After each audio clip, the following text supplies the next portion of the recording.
Hello guys, good evening. So guys, ये ना insight की टेस्ट सीरीज़ की है। ठीक है, तो गाइस मैं क्या चाहती हूँ कि यार ज़्यादा से ज़्यादा आपकी टेस्ट प्रैक्टिस हो सके। ठीक है, तो मैं क्या कर रही हूँ ना, ज़्यादा से ज़्यादा लेके आ रही हूँ। ठीक है, ऐसा मत समझो कि मैम कंप्लीट नहीं कराएंगे, मैं कंप्लीट सब कराऊंगी, लेकिन मुझे कभी भी टाइम नहीं मिल पाता। हाँ, क्योंकि अभी मैं, आपको पता है, मेरी PT 365 की मैगज़ीन कराने में मैं थोड़ी ज़्यादा बिजी हूँ। तो ये अगस्त में ना, जब ये सारी कवर हो जाएगी ना, उसके बाद मैं ना 1 महीने में ना आपकी डेली एक एक मैगज़ीन, एक एक टेस्ट ला के ना आपकी 30 दिन में ना, मतलब 35 टेस्ट सीरीज़ है ना, वो आराम से ख़त्म हो जाएगी। तो आप उसकी टेंशन मत लो, आप फिलहाल मेरे साथ बने रहो। ठीक है, तो चलिए, मैं पॉलिटी की है ये। ठीक है, तो आपको पता है इनसाइट में ना टोटल 30 टेस्ट सीरीज़ हैं, मतलब सी सेट को छोड़ के। ठीक है, तो 30 हैं, उसमें जो 24 हैं वो सब्जेक्ट वाइज हैं, बाकी जो 6 हैं वो फुल टेस्ट हैं। तो चलिए, फिलहाल मैं ये पॉलिटी का स्टार्ट करूँ। ये बेसिक टेस्ट है पॉलिटी का। ठीक है, तो गाइस ये ना मेरे खुद की टेस्ट सीरीज़ है, तो आप इनके टिक पे ध्यान मत देना। ठीक है, तो जो आपको जो इसकी PDF चाहिए तो आप मेरा टेलीग्राम ग्रुप ज्वाइन कर लेना, मैं आपको PDF अपनी वहाँ भेज दूँगी। ठीक है, तो चलिए स्टार्ट करते हैं। पहला question, the Indian national Congress made the demand for a constituent assembly after the second world war. Constituent assembly adapted the principle of the universal enterprise. Guys देखो, सेकंड स्टेटमेंट बिल्कुल सही है कि हाँ, कॉन्स्टिट्यूएंट असेंबली ने यूनिवर्सल एंटरप्राइजेस का principal अपनाया था। वो अलग बात है, जो उसकी एज है वो हमारी 1989 में जाके वो 18 साल की एज की थी, लेकिन जो डिमांड करी थी वो 1934 में ही M.N. रॉय ने कर दी थी। तो ये इसकी गलत है, तो only second is the correct statement. ठीक है, Which of the following stated is correct regarding the upper house of the parliament? It functions primarily as the representatives of the state of India in the parliament. The members of the Rajya Sabha are elected directly by the people of India. तो ये बात बिल्कुल सही है। राज्यसभा के बारे में ये आपको पता है, इसको रिप्रेजेंटेटिव ऑफ स्टेट बोलते हैं, तो बिल्कुल सही है। बाकी आपको पता है जो राज्यसभा के मेंबर होते हैं वो इनडायरेक्टली इलेक्टेड होते हैं। वो क्या होते हैं, जो उस स्टेट के ना MLAs क्या होते हैं वो नहीं इलेक्ट करते हैं, और वो ये भी ओपन बैलेट से होते हैं। तो second statement is the correct, sorry incorrect. So only one is the right answer. आगे बढ़ते हैं। With reference to the Indian Parliament, consider the following statement: the Parliament comprises of Lok Sabha and Rajya Sabha only. Lok Sabha comprises of elected members only, whereas the Rajya Sabha comprises of both elected and the nominated members. The members in the Rajya Sabha are nominated by the presiding officer of the House. देखो guys, तो parliament में लोकसभा, राज्यसभा और president तीनों आते हैं, तो only आ गया, तो इसलिए गलत हो गया। लोकसभा में सिर्फ इलेक्टेड मेंबर्स नहीं होते, आपको भी पता है, 2 इसमें नॉमिनेटेड मेंबर्स होते हैं। राज्यसभा में बोथ इलेक्टेड मेंबर, तो इस वजह से ये स्टेटमेंट गलत हो गया, क्योंकि इसमें ये पहली स्टेटमेंट, आधी स्टेटमेंट गलत है। जो मेंबर होते हैं राज्यसभा में नॉमिनेटेड किए जाते हैं प्रिसाइडिंग ऑफिसर के, नहीं, ये भी प्रेसिडेंट क्या करता है, मतलब नॉमिनेट करता है। तो इसमें नन ऑफ द अबव क्या है, करेक्ट। आगे बढ़ते हैं। Which of the following statement is correct about the public interest litigation, PIL जो लिखते हैं। This mechanism was devised by the supreme Court to increase the access to the justice, बिल्कुल सही। PIL could only be filed in lower courts and not in higher courts, बिल्कुल गलत है। किसी भी कोर्ट में ये लग सकती है। ठीक है, स्पेशली सुप्रीम कोर्ट और हाई कोर्ट में तो ये लग सकती है, या फिर किसी को भी जो पावर दे रखा है सुप्रीम कोर्ट ने, तो वहाँ पर आप क्या कर सकते हो, लिखा सकता है। Proceedings can be initiated in either the high court or the supreme court for the enforcement of the constitution or the legal rights of a person or a group of person. ठीक है, तो with reference to the term aware, जो recently news में आया था, देखो guys, इसमें ना करंट अफेयर भी आपके कवर होंगे। विच of the following statement is correct? It is a recently launch digital application. देखो, वैसे मैं आपको सिंपल बताती हूँ, जो अवेयर है ना वो मेडिसिन से रिलेटेड था। WHO की एडवाइस थी कि आपको कौन सी, मतलब कि मेडिसिन किस तरह, मतलब कि लेनी चाहिए। ठीक है, तो उसकी हिसाब से था। ठीक है, तो it is a WHO advisory to countries on the approach of ensuring availability and prescription of antibiotics by the health professional. ठीक है, इसमें आप इसका देख सकते हो। इसमें 3 तरह से था, असेस था, वॉच था, रिजर्व है, कि किस किस आपको मेडिसिन को कैसे करना चाहिए। तो अवेयर इसका मतलब यही था। ठीक है, आगे बढ़ते हैं। Which of the following statement is the correct about the voters turnout in the Lok Sabha election since independence? The voters turnout has increase continuously since first Lok Sabha election? No. Highest voter turnout was seen in the 7 Lok Sabha election, बिल्कुल सही। तो second statement is the correct answer. आगे बढ़ते हैं। Which of the following is incorrect? Guys अच्छे से पढ़ना, ठीक है। इनकरेक्ट कौन से, क्वेश्चन आर के लिए, in the proceeding of parliament it is use by the cabinet commissioner in the sittings of cabinet committee. Parliament exercise control over the function of the council of minister through question hour. The first hour of the sitting of Lok Sabha is devoted to question hour. The members can ask question on every aspect of the administration and government. तो ये आपको पता है कि पहला are क्या होता है, वो क्वेश्चन आर होता है। तो सी स्टेटमेंट बिल्कुल सही है। मेंबर्स क्या करते हैं, इसमें क्वेश्चन पूछते हैं, 2 तरह के होते हैं, ओरल भी होते हैं, रिटर्न भी होते हैं। तो ये भी बात बिल्कुल सही है। और हाँ, पार्लियामेंट इससे क्या करते हैं, जो काउंसिल ऑफ मिनिस्टर थे अपना क्या करते हैं, कंट्रोल बना के रखते हैं। तो बिल्कुल सही है। और ये पहली स्टेटमेंट हिसाब से बिल्कुल गलत है। तो इसकी ए क्या हो जाएगी, द राइट आंसर, क्योंकि ये कोई कैबिनेट मिनिस्टर के द्वारा नहीं यूज़ की जाती, उनकी कैबिनेट कमेटी की सिटिंग में। ठीक है, तो पहली स्टेटमेंट बिल्कुल इनकरेक्ट है। ठीक है, आगे बढ़ते हैं। Consider the following statement. The Indian Constitution confers the rights on the religious communities to set up their own schools and the colleges. बिल्कुल सही. आर्टिकल 30 आपको पता ही है. The Indian Constitution give authority to the state to enforce the particular religion to particular community. नहीं, state हमारा तो constitution secular है ना, स्टेट कभी एनफोर्स कर ही नहीं सकती किसी पर्टिकुलर रिलीजन को, तो स्टेटमेंट 2 तो यही गलत हो गया. तो only statement 1 is the right. With reference to the BT cotton in India, consider the following statement. It is the only genetically modified crop allowed to be cultivated in India. बिल्कुल सही है ये. The CP4X gene is added to the BT cotton to make it herbicide tolerant variety. The Genetic Engineering Appraisal Committee gives the final approval of the usage of genetically modified crop in India. देखो इसमें पहली और दूसरी बात बिल्कुल सही है. ठीक है, जो BT कॉटन है वो सिर्फ जो जेनेटिकली मॉडिफाइड क्रॉप है और इसमें 2 जीन्स प्रेजेंट होते हैं, CRY1AB और CRY2BC. ठीक है, बाकी स्टेटमेंट 3 इसलिए वो है गलत क्योंकि जो GEAC है वो क्या करती है, उसकी सेफ्टी को असेस करती है. ठीक है, जबकि जो इनको अप्रूवल देता है ना वो कौन देता है, ministry of environment and forest. तो ये आपको पता होना चाहिए. देखो जेनेटिक इंजीनियरिंग अप्रेजल कमेटी क्या है, वो ये देखती है कि ये सेफ़ है GM प्लांट या नहीं है, लेकिन जो अप्रूवल देता है वो फाइनल कौन देता है, ministry of environment and forest. तो ये आपको पता होना चाहिए. ठीक है, आगे बढ़ते हैं. Constitution mention the executive power of the union will be vested in किस में, प्रेसिडेंट. आर्टिकल 52 में क्या है, executive power of the president. ठीक है, तो एग्जीक्यूटिव पावर किसके पास है, प्रेसिडेंट के पास है. ठीक है, आगे बढ़ते हैं. Consider the following statement. The president appoints the prime minister. The president appoints other ministers on the advice of prime minister. A person who is not the member of a parliament cannot become a minister. देखो पहली बात बिल्कुल सही है. ठीक है, हमारे prime minister को कौन अपॉइंट करता है, प्रेसिडेंट अपॉइंट करता है. तो ये बात बिल्कुल सही हो गई है इधर ही यार, एक सेकेंड. हाँ, तो ये बात बिल्कुल सही है कि प्रेसिडेंट अपॉइंट करता है प्राइम मिनिस्टर को. ठीक है, सेकंड स्टेटमेंट भी बिल्कुल सही है कि हाँ, और मिनिस्टर्स को भी प्रेसिडेंट ही एडवाइस करता है on the advice of prime minister, council of minister की एडवाइस पर. तो सेकंड स्टेटमेंट बिल्कुल सही है. लेकिन ये गलत है, जो मेंबर ऑफ पार्लियामेंट नहीं है वो प्राइम मिनिस्टर नहीं बन सकता. 6 महीने के लिए कोई भी जो बंदा जो मेंबर ऑफ पार्लियामेंट नहीं है वो मिनिस्टर बन सकता है, लेकिन ओनली फॉर 6 मंथ. तो थर्ड स्टेटमेंट इसलिए गलत होगी. First and second is the right answer. आगे बढ़ते हैं. With reference to the parliament of India consider the following statement. Both the Lok Sabha and the Rajya Sabha have equal power with respect to money bill. बिल्कुल नहीं, लोकसभा पर ज़्यादा पावर होती है. The president is neither part nor a member of the parliament. तो भी गलत है, प्रेसिडेंट पार्ट है पार्लियामेंट का. ठीक है, तो ये भी गलत है. तो दोनों स्टेटमेंट्स क्या हैं, गलत. तीसरा क्या है, parliament is the highest forum of discussion and debate on public issues and national. तो थर्ड स्टेटमेंट बिल्कुल सही है.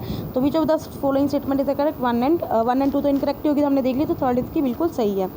आगे बढ़ते हैं. With reference to the protection against arrest and detention consider the following statement. बल्कि आर्टिकल 22 की बात हो रही है इसमें. द अरेस्टेड और detain person has the right to be informed on the grounds of arrest. बिल्कुल सही. A person who is arrested और detain shall be produce before the nearest, एक minute, before the nearest magistrate within the 48 hours of arrest. No, 24 hours of arrest के बीच में लाने. तो इस वजह से सेकंड स्टेटमेंट गलत होगी. एन अरेस्टेड और detain person has the right to consult a lawyer for his defence. बिल्कुल सही है, उसको राइट है, वो कंसल्ट कर सकते हैं. तो first and third statement is the correct. ठीक है गाइस, आगे बढ़ते. Consider the following statement.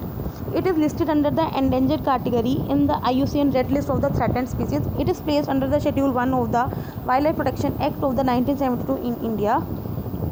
ठीक है, which of the given above इधर correct with reference to the grey wolf. तो ग्रे वोल्फ के आप देख लो यार, ग्रे वोल्फ के लिए क्या है बताया. देखो जो ग्रे वोल्फ है वो पहली बात किस में, लीस्ट कंसर्न कैटेगरी में. तो ये आपको पता होना चाहिए. देखो आप एक काम करो ना, आप एक नोटबुक लगाओ, उसमें क्या है कि जो मतलब कि अभी मैं आपको पढ़ा रही हूँ टेस्ट सीरीज़ में जो स्पीसीज़ आ रही है ना उनके नाम लिखो और उनकी IUCN कैटेगरी लिख लो. तो इससे क्या है ना, जितना एटलीस्ट आपने पढ़ा है ना वो आप उसके नोट्स बना के ना एंड टाइम पे रिवाइज कर सकते हो. ठीक है, तो आप स्टार्ट कर दो आज से कि हाँ जो ग्रे वोल्फ है वो किस में है, लीस्ट कंसर्न कैटेगरी में. और हाँ ये WPA के शेड्यूल 1 में है. ठीक है, तो इस वजह से सिर्फ सेकंड स्टेटमेंट सही है. ठीक है, तो आई होप आपको समझ में आ रहा हो. आगे बढ़ते हैं. Which one of the following objective is clearly embodied in the preamble to the constitution of India. Equality of status and opportunity, fraternity assuring dignity of the individual and the unity and integrity of the nation, social economic and political justice और of the. आपको पता है ये सारी चीज़ें क्या preamble में clearly क्या हुआ है, शो की हुई है. तो all of the above is the right answer. आगे बढ़ते हैं. Which of the following has been prohibited under the right against exploitation? Unequal payment of wages, manual scavenging, traffic in human beings, child labour, force labour. देखो जो अच्छे से prohibited है, देखो force labour हमारा बिल्कुल प्रोहिबिटेड है, चाइल्ड लेबर भी प्रोहिबिटेड है, ट्रैफिकिंग इन ह्यूमन बींग्स भी प्रोहिबिटेड है। देखो मैनुअल स्क्वेंजिंग कहीं भी लिखा नहीं है, ठीक है, वो आज भी एग्जिस्ट कर रही है, ठीक है, वो अलग बात है। ये कहीं ना कहीं इसमें ह्यूमन राइट वायलेट हो रहा है। अनइक्वल पेमेंट ऑफ वेजेस क्या है, ये हमारा एक DPSP है, directive principle of state principle, लेकिन हमारा कहीं भी ये राइट अगेंस्ट एक्सप्लॉयटेशन में नहीं लिखा, ठीक है, फंडामेंटल राइट में नहीं लिखा। तो इसलिए 3, 4, 5 क्या है, बिल्कुल प्रोहिबिटेड है, इसलिए सी इज द राइट आंसर। आगे बढ़ते हैं। Which of the following statement about the movement groups, movement groups जो होते हैं उनके बारे में क्या है, ये जो decision making in movement groups is generally informal and flexible, बिल्कुल सही। They have political ideology and the political position on major issues, all the movements are accountable to people, नहीं, ये कोई पीपल को इनको अकाउंटेबल नहीं होते। हाँ, इनकी पॉलिटिकल आइडियोलॉजी होती है, किसी पे जो काम करते हैं, किसी की कुछ आइडियोलॉजी, किसी की कंजर्वेटिव आइडियोलॉजी है, किसी की लिबरल आइडियोलॉजी है, ठीक है, किसी की मार्क्सिस्ट आइडियोलॉजी है, सबकी अपनी अपनी, किसी की सोशलिज्म आइडियोलॉजी है, तो हर एक की अलग आइडियोलॉजी होती है और वो उसी हिसाब से काम करते हैं, ठीक है। और हाँ बिल्कुल सही, डिसीजन जो मेकिंग होते हैं इनकी इनफॉर्मल होते हैं, फ्लेक्सिबल होती है, तो फर्स्ट एंड सेकंड बिल्कुल सही है, ठीक है। बाकी आपने अच्छे से पढ़ना है तो आप इसके जाके सॉल्यूशन में अच्छे से पढ़ सकते हैं। PDF अगर आपको चाहिए तो मेरा टेलीग्राम ग्रुप ज्वाइन करो, मैं आपको वहाँ पे PDF भेज दूँगी, ठीक है। With reference to the Coringa wildlife sanctuary consider the following statement, ये क्या कर्नाटका में है, it is both a Ramsar site and the UNESCO world heritage. देखो भाई रामसर साइट और यूनेस्को वर्ल्ड हेरिटेज साइट तो बिल्कुल भी नहीं है और ना ही कर्नाटका में लोकेटेड है। जरा हम देख लेते हैं जो कोरिंगा वाइल्ड लाइफ सेंचुरी है ये कहाँ पे है भाई। गवर्नमेंट ने प्रोसेस बिगिन करी थी कि यूनेस्को वर्ल्ड हेरिटेज स्टेटस इसको मिल जाए। गोदावरी के मैंग्रोव्स पे है Coringa wildlife century, near का किंडा, ठीक है। सेकंड लार्जेस्ट क्या है, ये मैंग्रोव्स है और ये ना कि रामसर साइट है ना ही यूनेस्को वर्ल्ड हेरिटेज साइट है। जो स्टेट गवर्नमेंट ने इसका प्रपोजल जरूर भेजा था कि हाँ भी अभी इसको रामसर साइट में इंक्लूड कर लो और यूनेस्को वर्ल्ड हेरिटेज साइट से बोला था, लेकिन इसका कुछ भी ऐसा कुछ किया नहीं है, ठीक है। एक सेकेंड, चलो आगे बढ़ते हैं। Consider the following statements about the linguistic policy of in India. Hindi and English are the only official languages of India. The 7th schedule of the Indian Constitution included all the scheduled languages. नहीं, 7th schedule में नहीं है, 8th schedule हमारी languages से बात करता है। जो 7th schedule है उसमें हमारी 3 तरह की लिस्ट है, यूनियन लिस्ट, स्टेट लिस्ट और कॉन्करेंट लिस्ट है। तो ये सेकंड स्टेटमेंट बिल्कुल सही, ये गलत होगी यहाँ पे। और हिंदी और English are the official language, ये बिल्कुल सही है। आपको पता है इंडिया की क्या ऑफिशियल लैंग्वेज है लेकिन कोई भी नेशनल लैंग्वेज नहीं है, तो ये आपको पता होना चाहिए कि हाँ ऑफिशियल लैंग्वेज इंडिया की है लेकिन नेशनल लैंग्वेज नहीं है। तो only one is the state, only A is the correct answer, ठीक है। तो as per the official languages act 1963 Hindi written in the Devanagari script as well as the English are designated as the official language to union, तो ये आपको पढ़ सकते हो, ठीक है। आगे बढ़ते हैं। Consider the following statements about the state parties in the India. जो state party, most parties in India are classified as the state parties in comparison to national parties. बिल्कुल सही, नेशनल पार्टीज तो हमारी सिर्फ 6 ही हैं, अभी 7 हुई हैं, ठीक है। तो जबकि स्टेट पार्टीज तो बहुत सारी हैं अलग से। Aliens form between the state parties and national parties has contributed the strength and federalism and democracy in India. बिल्कुल सही, अगर दोनों एलियंस करते हैं तो हमारा कहीं ना कोई कोऑपरेटिव फेडरलिज्म की भावना बढ़ती है। A party that secures at least 2% of total votes in an election to the legislative assembly of a state is recognize state party. नहीं, ऐसा नहीं है, ये बिल्कुल गलत है। जिस पार्टी ने एटलीस्ट 6% टोटल वोट ले रखे हो लेजिस्लेटिव इलेक्शन में और या फिर उसका 2 सीट्स है, ठीक है, तो वो स्टेट पार्टी रिकॉग्नाइज हो सकते हैं। लेकिन इसमें क्या बोला, सिर्फ 2%, नो 6% होता तो ये क्वेश्चन, तो ये स्टेटमेंट सही होती, ठीक है। इस वजह से only 1 and 2 is the right statement. Consider the following statement with reference to the federalism. The states are merely agents of the federal government. No. The states draw their authority from the parliament of India. No. भाई constitution से लेती है states authority, ठीक है, parliament से नहीं लेती। और ना ही सिर्फ स्टेट्स उनकी एजेंट्स है, ये बिल्कुल सेट कर रखते हैं। तो दोनों में से कौन सा इनकरेक्ट है भाई, दोनों ही इनकरेक्ट है, ठीक है। तो C is the right answer. With reference to the anti defection law, anti defection आपको पता ही है, ये 10th शेड्यूल है। Under the following statement it restricts any MLA और MP to change political parties for the initial 6 months only. The decision of the whip should be adhered to by the MLA और MP। देखो कोई भी MLA MP को कोई ऐसी permission नहीं होती कि आप 6 महीने तक अपनी चेंज कर सकते हो, तो ये स्टेटमेंट बिल्कुल गलत है। हाँ, और ये बात बिल्कुल सही है कि आपको अपनी पार्टी के व्हिप के अकॉर्डिंग ही वोट करना होता है, ठीक है। तो आप उस पार्टी के व्हिप के साथ क्या हो, आप बाइंड हो, ठीक है। तो 2 स्टेटमेंट बिल्कुल सही है। आगे बढ़ते हैं। Consider the following statement. The Bonn challenge is a global effort to restore the world's deforested and degraded land. United nation convention to combat desertification is a legally binding international. तो guys दोनों बात सही हैं। जो ये 1992 में याद होगा आपको, रियो समिट होंगी, तो इसमें 3 जो स्टेट वो हुए थे, 3 एग्रीमेंट्स हुए थे, तो उसी में से एक ये था। देखो यार इसमें ना 2 है, आप कंफ्यूज हो सकते हो। देखो मैं भी कंफ्यूज हुई हूँ, आप देख रहे हो कि मैंने क्वेश्चन गलत किया हुआ है, तो आप मेरे पे मत जाना, जो मैं आपको बता रही हूँ बस आप उस पर जाना। देखो एक बोन चैलेंज होता है, एक बोन कन्वेंशन होता है।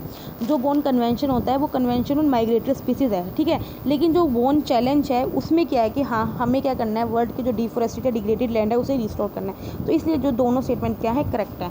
सो याद रखना बोन चैलेंज और बोन कन्वेंशन 2 अलग अलग हैं, ठीक है। अगला क्वेश्चन देखते हैं। Which of the following statement is are the objectives of the fundamental right. Every citizen must be in a position to claim these rights. These rights must be binding upon every authority that has the power to make laws. देखो ठीक है, हर citizen भी अपना claim कर सकता है, और हाँ जिसके अथॉरिटी के पास पावर है ना, उसके लिए क्या है, उस राइट्स को मतलब कि बाइंड करना ही होगा। This rights must be binding upon every authority that has the power to make laws. तो ये दोनों स्टेटमेंट बिल्कुल सही है। देखो आप पढ़ सकते हो, आर्टिकल 12 में हमने टर्म स्टेट को डिफाइन किया है, जिसमें यूनियन आती हैं, स्टेट गवर्नमेंट्स आती हैं, इवन की जो लोकल गवर्नमेंट्स आती हैं, और जो भी गवर्नमेंट की बॉडीज़ हैं वो सारी की सारी जो कि इंडियन गवर्नमेंट के कंट्रोल में है। Since all these authorities make laws they have to respect the fundamental, उन्हें फंडामेंटल राइट्स को रिस्पेक्ट करना ही है। आगे बढ़ते हैं। With reference to political party consider the following statement. Every party in the country has to registered with the election commission. बिल्कुल बात सही है। Only the official candidate of the recognize party can use the election में, बिल्कुल सही है। जो official candidate होते हैं, मतलब जैसे जो स्टेट पार्टी हैं या नेशनल पार्टीज हैं, उन्हें क्या मिलता है, इलेक्शन सिंबल मिलता है। बाकी जो दूसरी पार्टीज हैं वो कोई भी चूज़ कर सकती हैं, ठीक है। तो ये है कि देखो every party in the country has to register with the election commission, और अभी तक 750 पार्टी से ज़्यादा जो इलेक्शन कमीशन ऑफ इंडिया के साथ रजिस्टर्ड है। लेकिन कमीशन हर पार्टी को इक्वली ट्रीट करता है, बात सही है। लेकिन जो लार्ज या एस्टेब्लिश पार्टीज हैं उन्हें क्या करता है, कुछ स्पेशल फैसिलिटीज़ देता है। जैसे उन्हें यूनिक सिंबल है उनके लिए रिजर्व होता है, जो पार्टी क्या कर सकती है, यूज़ कर सकते हैं। जैसे अब बीजेपी का फूल है वो उनके लिए रिजर्व्ड है, वो किसी और को नहीं दे सकता। लेकिन जैसे जो नॉर्मल जो पार्टीज़ हैं उनका सिंबल क्या होता है, चेंज होता रहता है। With reference to the local government in India consider the following statement. The election commission of India conducts panchayat and the municipal election in each state. At least 1/3 of all the positions are reserved for women. It is the constitutional mandate to hold regular election to local government holding. देखो पहली बात है, जो state election commission है ना वो इनके election conduct करता है, तो पहली स्टेटमेंट यही गलत होगी। दूसरी बात बिल्कुल सही है, 1/3 पोजीशन रिजर्व होती है वुमेन के लिए। दूसरी बात ये भी बात बिल्कुल सही है, कॉन्स्टिट्यूशन में लिखा है अंडर आर्टिकल 243, एक मिनट, ABCD 243 के अंडर क्या है, इनके इलेक्शंस लिखा है, ठीक है। तो उसके अंडर क्या करती है ये इलेक्शन में आते हैं। तो second and third is the correct statement, ठीक है। तो आप इसके जो है उसमें आप पढ़ लेना, ठीक है, कॉन्स्टिट्यूशनली है, ठीक है। आगे बढ़ते हैं। Indians who are not the permanent residents of the state of Jammu and Kashmir can not buy land or house in the state. देखो गाइस ये थोड़ा पुराना क्वेश्चन है, तो जब मतलब कि स्टेट अब हमारा ये एक्ट नहीं आया था, जब जम्मू एंड कश्मीर का रीऑर्गेनाइजेशन नहीं हुआ था, तो ये क्वेश्चन उससे पहले का है। तो उसके हिसाब से पहली स्टेटमेंट बिल्कुल सही है। Central government has special power in the administration of UT, ये भी बात बिल्कुल सही है। तो both C1 and 2 are the correct option. आगे बढ़ते हैं। Consider the following statement with reference to 7 schedule. 7 schedule आपको पता ही है, 3 तरह की लिस्ट है, यूनियन लिस्ट, स्टेट लिस्ट और concurrent list. Both union and state government can make laws on the subject in the concurrent list. Agriculture, police, trade and commerce are the subjects of state list.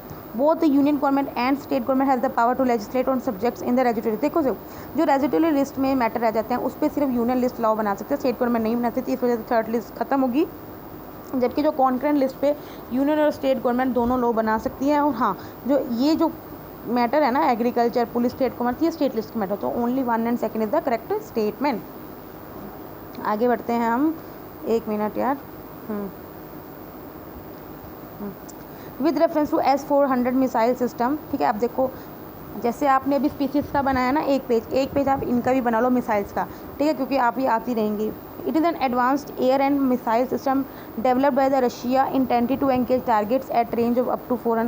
देखो बिल्कुल बात सही है, Russia के द्वारा बनाई गई है। India is the only country to procure this system from Russia. नहीं, इंडिया सिर्फ अकेली कंट्री नहीं है, तो only 1 is the right answer. आपको पता होना चाहिए कि S-400 मिसाइल सिस्टम क्या है, ये advance air and missile defence system है जो कि रशिया के द्वारा डेवलप किया गया है, ताकि हम 400 किलोमीटर तक क्या कर सकें, ये टारगेट अपना बचा सके। तो S-400 मिसाइल है वो चाइना के पास भी है, साथ में टर्की के पास भी है, ठीक है, तो सिर्फ इंडिया के पास नहीं है।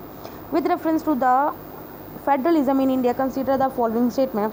The constitution of India declares India union to be the federation of states. No, India में क्या लिखा है, यूनियन ऑफ स्टेट्स लिखा है, फेडरेशन ऑफ स्टेट्स नहीं लिखा है, तो ये स्टेटमेंट यही गलत होगी। The constitutional original provide for the 3 tier system of government, नहीं, आपको पता होना चाहिए जब 73rd अमेंडमेंट एक्ट आया था 1992 से, जब 3rd ईयर स्टार्ट हुआ था तब तक हमारा, उससे पहले हमारा 2 टायर ही चल रहा था, तो स्टेटमेंट सेकंड भी गलत है।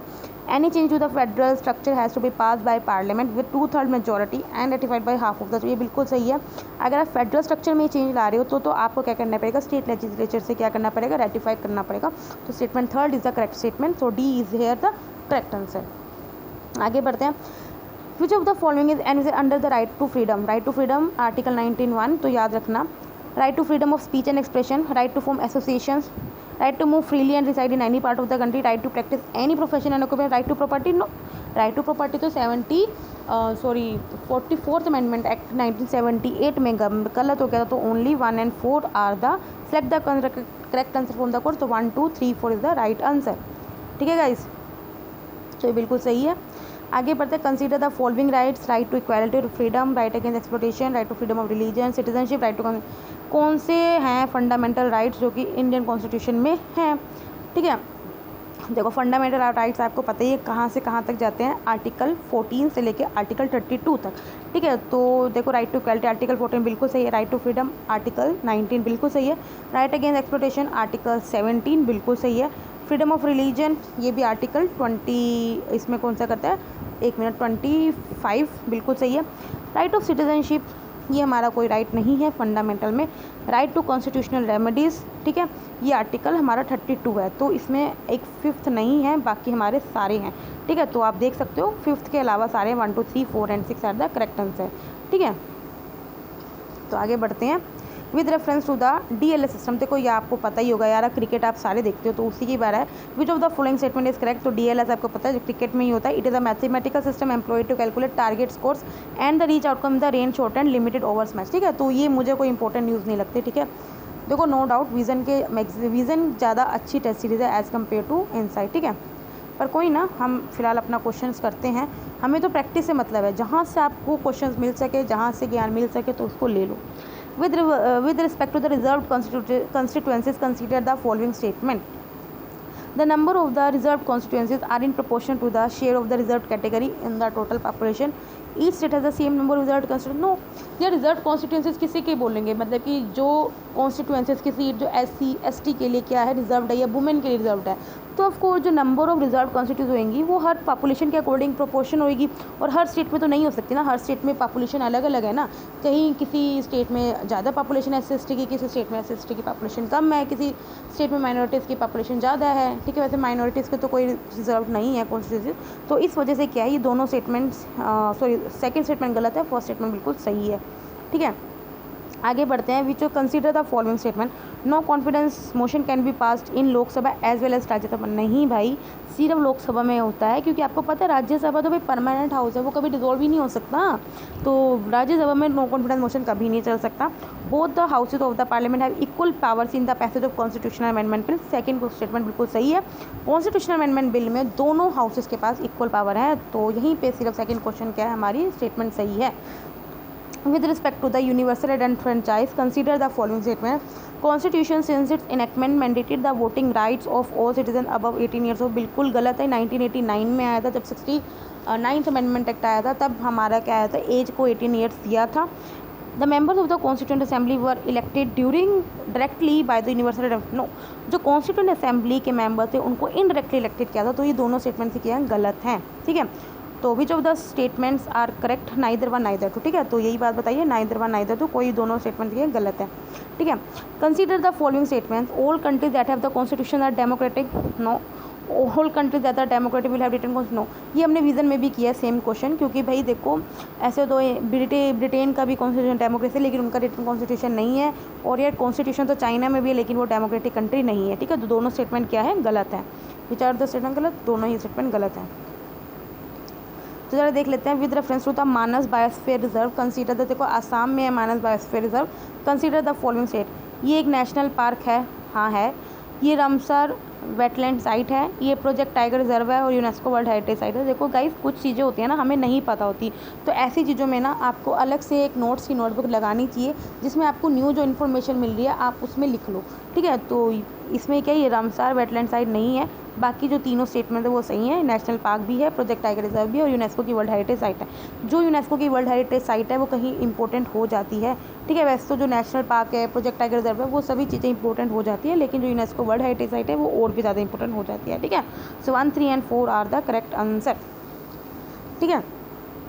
The most common form that the democracy takes in our time is that of representative democracy. Which of the following are the necessary reasons for it?